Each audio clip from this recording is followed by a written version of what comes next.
Saya mau tanya tentang ruqyah. Saya sudah ngikuti ruqyah 4 kali, tapi sampai sekarang belum bisa keluar juga jinnya.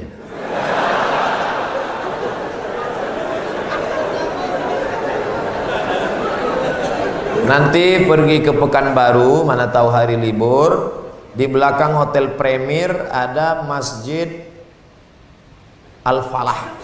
Ini nomornya, catat. Mana tahu ke Pekanbaru. Mungkin sama Ustadz ini jin itu tak takut, yang ini dia takut. Catat nomornya. Ketua Asosiasi Ruqyah Indonesia Provinsi Riau Daratan. Namanya Ustadz Saifullah. 0812 768 9119 0812 768 9119. Kalau emergensi 911, kalau diganggu hantu 119. Datang ke sana, jadi tak salah kita coba. Kalau siang namanya Ustadz Saifullah, kalau malam namanya Ustadz Zafrullah, di masjid yang sama. Mana tahu kebetulan ke Pekanbaru malam, datang ke masjid yang sama, namanya Ustadz Zafrullah. Ada orang 7 tahun nikah tak punya anak, diruqyah sama Ustadz Zafrullah, punya anak. Pas ditanya kenapa, rupanya ada jin yang menghalangi pertemuan antara sperma dengan sel telur, dihalanginya sehingga tak jumpa. Jangan. Dibacakan usir. Kata Ustadz Saifullah, ada pula bencong LGBT di ruqyah sehat, ternyata yang masuk tuh jin bencong. Jadi saya tanya, Ustadz, jadi ada jin tuh bencong? Ada, kata dia. Itulah yang dimasuk ke dalam. Itu. Ustadz, udah di ruqyah 2-3 kali tetap juga sakit, berarti tidak pemarah. Laki saya ini pemarah, Ustadz. Sudah di ruqyah 5 kali tak juga hilang marahnya, berarti tak salah jin. Memang dia pengamuk. Makanya kadang kita kasihan juga sama jin nih. Sikit-sikit salah dia. Sikit-sikit salah dia. Aku tak selamanya salah, kata jin. Ustaz, ayat yang dibacanya kan ayat kursi. Coba saya dengar yang dibacanya itu ayat kursi. Kenapa kita yang baca, kenapa jin itu tak keluar? Ini bukan masalah pistolnya, tapi man behind the gun. Orang yang punya pistol. Kita bacakan Allahu la ilaha illal qayyum la ta'khudhuhu sinatun wa la nawm lahu ma, tak mau dia keluar, malah ketawa jin.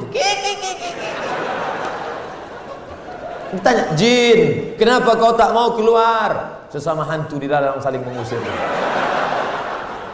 Hantu ngusir hantu, mana mau? Yang membaca itu ulahnya 11-12 macam hantu. Apa hukum suami menyembunyikan uang gajinya? Kadang memberi istri sikit, padahal gajinya besar. Berapa tadi hak ibu? Ingat, berapa hak ibu tadi? Makan, pakai, tempat tinggal, pendidikan, perhatian. Kalau kurang, maka laki-laki ini dituntut di hadapan Allah Subhanahu wa taala. Hai laki-laki yang gajinya banyak tapi mengasihi bini sikit, maka ingat 5 ini mesti kau tunaikan. Alhamdulillah Ustaz Somad, dulu selama ini abang tuh cuma 100.000 lah dikasihnya. Setelah mendengar ceramah Ustaz tadi malam, bertambah berapa? 110. Tambahlah. Nabi sedang duduk. Nabi duduk-duduk di bukit Safa. Datang seorang perempuan namanya Hindun. Apa kata dia? Ya Rasulullah, inna Aba Sufyan rajulun syahih. Suamiku itu orangnya pelit. Boleh tak aku ambil duitnya untuk makan anak-anakku? Kata Nabi, ambillah. Itu dalil boleh mengambil duit laki yang pelit. Tapi kalau kurang, kalau udah cukup jangan ambil lagi. Saya tak tanggung jawab. Nanti dia ambilnya semua. Pas ditanya, kenapa kau ambil? Kata Ustaz Somad tadi malam. Misalnya standar di sini sebulan 3 juta. Laki cuman mengasih 1 juta. Maka ibu boleh ambil 2 lagi. Kenapa? Karena itu keperluan. Begitu dalam riwayat tentang Hindun mengadu Abu Sufyan rajulun syahid, pelit. Saya ingin bertanya Ustadz, bagaimana Islam memandang seorang yang mengagumi, mencintai pasangan orang lain?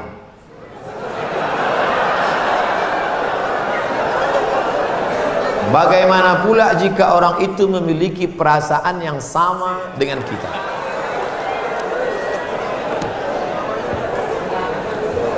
Hidup ini ada pilihan, ada keterpaksaan. Hidup ini ada pilihan, ada keterpaksaan.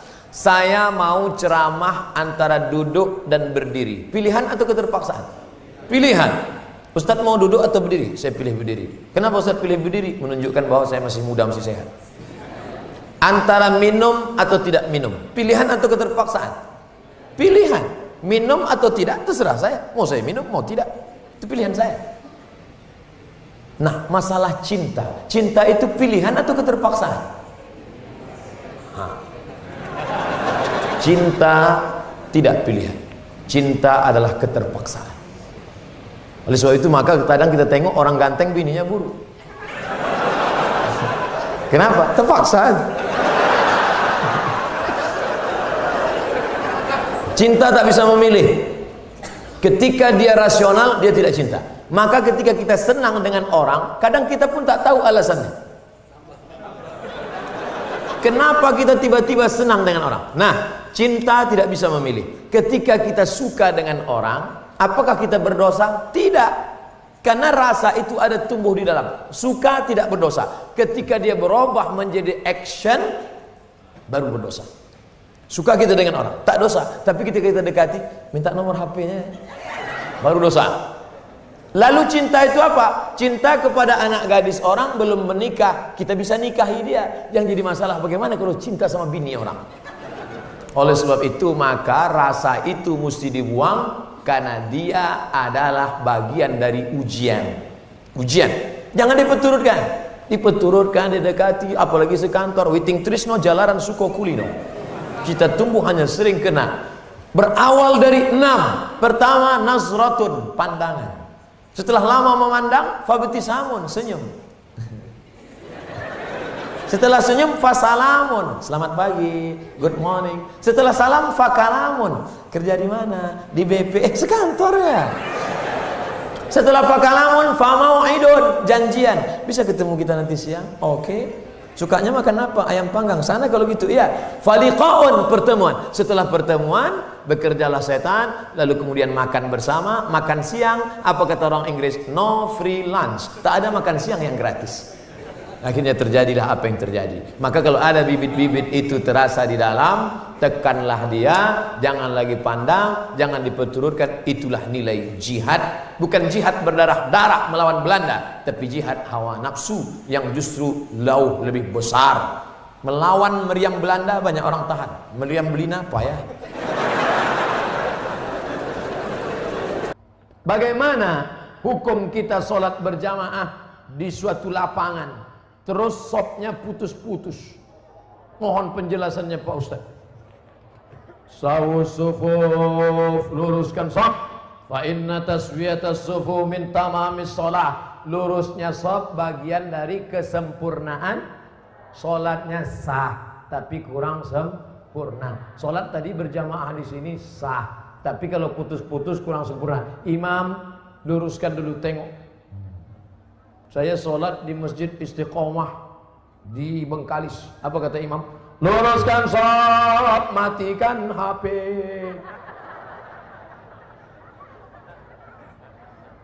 Ada pula di masjid lain, luruskan shaf, angkat kaki celana. Ada pula di masjid di Dumai lain lagi, luruskan shaf, simpan batu cincin. Saya tanya, Pak Imam, kenapa lain ini? Iya Pak Ustaz, batu cincin ini buat orang tak khusyuk. Waktu tasyahud tengok, sudah deh. Tapi tiga-tiganya sepakat bahwa luruskan shaf. Cara meluruskan shaf itu Pak Ustaz, ujung kaki di ujung tumit, ujung kaki di ujung shaf. Kiblatnya ke sana. Ini ujung sajadah, tumit. Nah, tumitnya yang rata. Takut pula terlentang. Tumit. Jadi yang rata itu tumitnya. Adapun ujung kakinya ya tergantung kaki masing-masing. Kan? Kalau kakinya panjang, panjang. Kalau pendek, pendek. Mangkibun bimangkibin. Bahu rapat dengan bahu. Bahu bersentuh dengan bahu. Bersentuh dengan bahu. Saya kalau bahu saya disentuh orang, saya tak. Cuman kalau kaki kadang disentuh, geli kita. Nah, jadi kalau ada kawan, kita senggol kakinya sekali, dia geser, jangan disenggol lagi. Nanti asik ngurus kaki. Saya khawatirnya dia preman baru tobat. Begitu kita dipijakkannya, gitu. Bertinju kita di masjid. Kalau sampai kita bertinju di masjid, nanti yang ketawa yang tak ke masjid. Kenapa orang itu bertinju di masjid? Gara-gara kaki. Untung kita tak ke masjid. Allah pak balak 6. Nah, jadi bahu rapat dengan bahu, kaki rapat-rapat sedikit lah.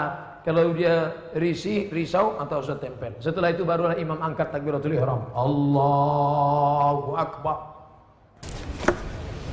Bagaimana hukum suntik rubella yang belum sertifikasi halal MUI? Sampai sekarang Majelis Ulama Indonesia tidak mengeluarkan sertifikat halal sampai hari ini. Itu yang disampaikan oleh Sekjen MUI, Wakasekjen MUI, Kiai Haji Dr. Kiai Tengku Zulkarnain. Oleh sebab itu kalau ada yang memakai itu alasannya karena darurat. Karena kata dia kalau tidak disuntikkan ini anaknya sakit cacat, mati. Kita kalau dipilih antara dua, mati atau makan babi, pilih mana? Makan babi. Tak boleh pilih mati. Masuk ke dalam hutan, pilihan cuma dua, mati sama makan babi. Kau pilih mati atau makan babi? Aku mati aja lah, tak boleh. Mesti makan babi. Ambil kecap, colek-colek babi itu.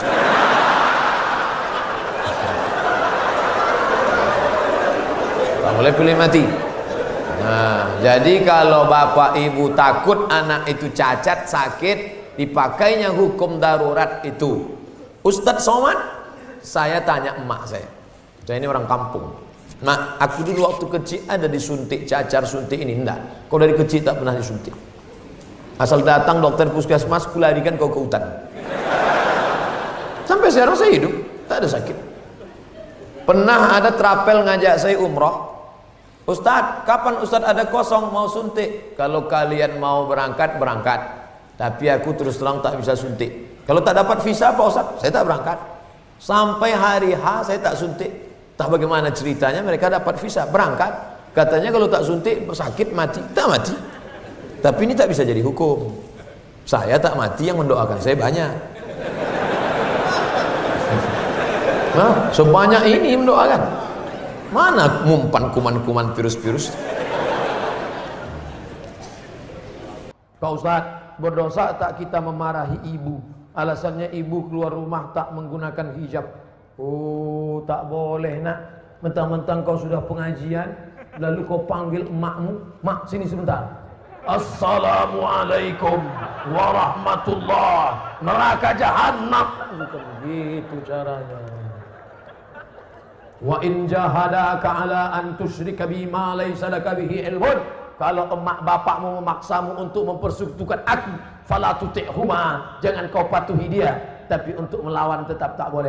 Wa sahibhuma fid dunya ma'rufa, tetaplah bergaul dengan jangan kalian yang menasihati dia. Datangi Pak Wan, datangi Pak Bupati, datangi Pak Wabub. Pak, bisa tak Bapak nasihati emak saya? Mak saya ini takut sama bapak. Nah, panggil Pak Bupati, Bu sini. Ibu kenapa tak juga begitu? Iya Pak, insya Allah saya begitu. Gitu. Jadi mulutnya mulut mereka, pesannya dari kita. Jangan kita ngomong. Kita sebagai anak tidak pernah besar di hadapan orang tua kita. Saya Abdul Somad LCMA, penceramah, tapi di depan mak saya, alah kau udah kecil. Ibu tak pernah melihat anaknya itu besar. Anak itu tetaplah anak kecil yang dulu dia gendong-gendong. Maka pakai lidah orang lain. Cari tokoh-tokoh adat, tokoh lembaga adat Melayu, nenek mama, tokoh masyarakat. Datuk, bisa tak Datuk nasihati? Nenek, bisa tak nasihati emak saya belum berjilbab? Aku pun tak berjilbab juga. Apa hukum orang yang mampu beli mobil tapi minyaknya pakai subsidi premium? Ini nyindir saya nampaknya. Janganlah main sindir-sindir. Kalau mau turun saya baru tanya langsung. berat menjawabnya ini. Kita bandingkan dengan negara lain, bagaimana harga minyak, bagaimana hebatnya negeri kita, gemah ripah, loh jenawi, tongkat dan batu jadi tanaman, untayan zamrud, katulistiwa di bawah minyak, di atas minyak. Bagaimana nasib saudara kita di Anambas yang begitu kaya dan hebat, tapi 24 jam saya di sana, HP saya tak berbunyi sama sekali. Nah, ini kan luar biasa. Oleh sebab itu pengaturan minyak, subsidi segala macam, mudah-mudahan ke depan pemerintah lebih baik insyaAllah. Ini hak kita sebagai warga negara. Mestinya kita ini, kalau dilihatlah minyak kita dengan gas kita, dengan batu bara kita, dengan negeri terkaya di dunia, tak ada apa-apanya Brunei Darussalam. Ustaz, apa hukumnya membawa HP ke toilet? Misalnya main game.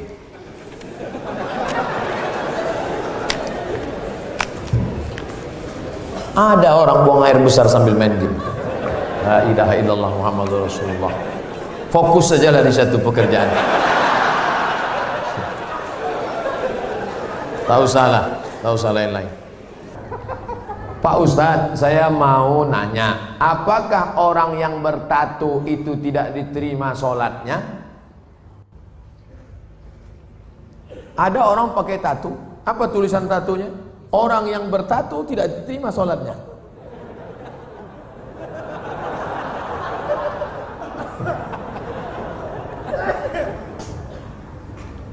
Tato adalah kahal. Kahal adalah celah yang dimasukkan ke dalam kulit dengan cara dilobangi, dimasukkan kahal. Itu tato zaman jadul. Tato zaman sekarang, tato listrik, tato macam-macam jadi mantap. Waktu masih muda tegap, gambar tatonya ular kobra. Setelah tua kena diabetes, mengkurut, cacing pita.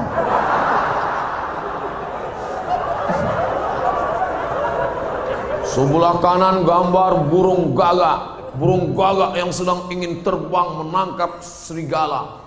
Tiba-tiba karena sudah tua, kurus, keriput, gambar burung puyuh. Dulu preman tengik, sekarang tobat.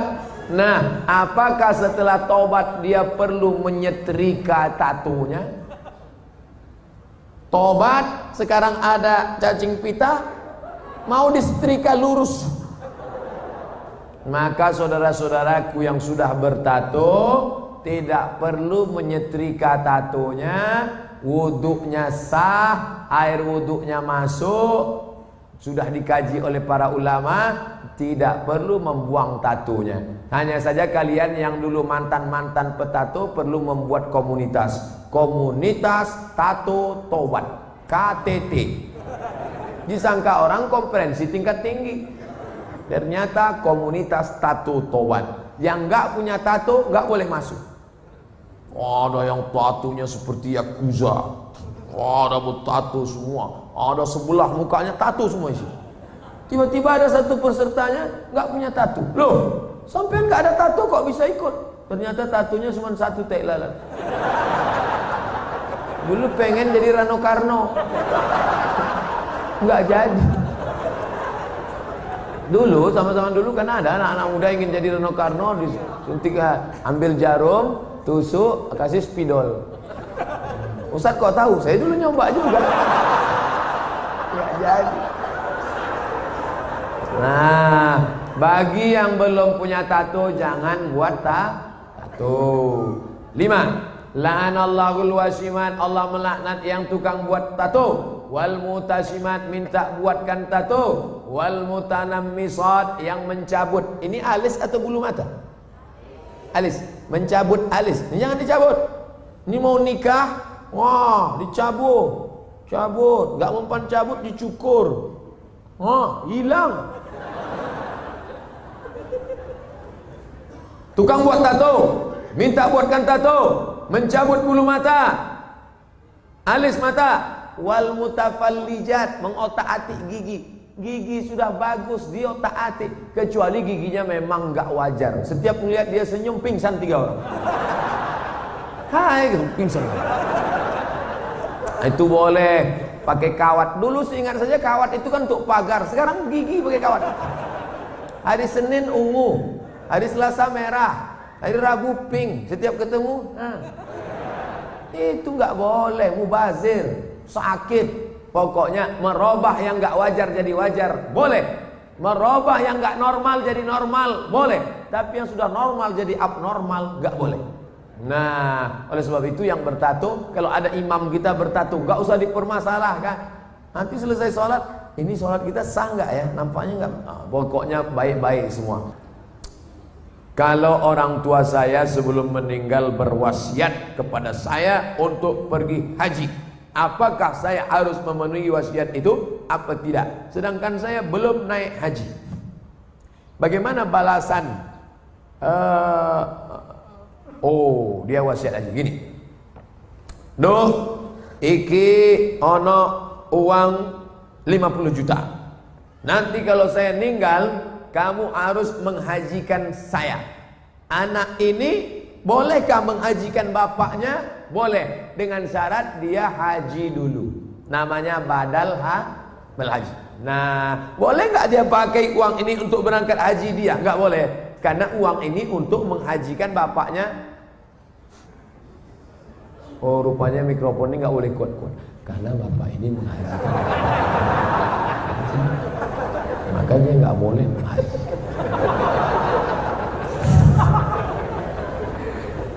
Jadi dia harus haji dulu, baru dia bisa menghajikan bapaknya. Dalilnya mana? Labbaik Allahumma subruma, labbaik Allahumma subruma. Aku menghajikan subruma, aku menghajikan subruma. Sampean kenes dulu.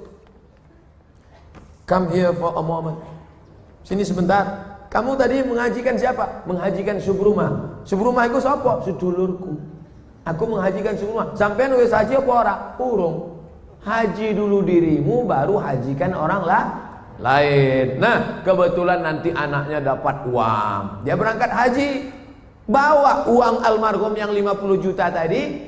Kebetulan nanti di Makkah ketemu mahasiswa dari Semarang, anak KSW, kekeluargaan Wali Songo. Di Mesir, kalau anak Jawa Tengah itu nama persatuannya KSW, kekeluargaan mahasiswa Wali Songo. Kalau kami anak Riau namanya KSMR, kelompok studi mahasiswa Riau. Ustaz kok tahu? Kami dulu tetangga di Kairo. Kami di atas anak Riau, di bawah anak KSW, kawan akrab. Nah, tanya dia, sampean dari mana? Dari Kairo, sedang haji ya? Iya, rumahnya di mana? Di Semarang. Oh, ketepatan, saya mau membadalkan haji bapak saya. Lihat dulu mana KTP-nya, betulkah belajar dari Al-Azhar? Jangan sampai ngaku-ngaku bohong. Lalu kemudian serahkan, ini badal haji untuk bapak saya. Maka hajinya sah.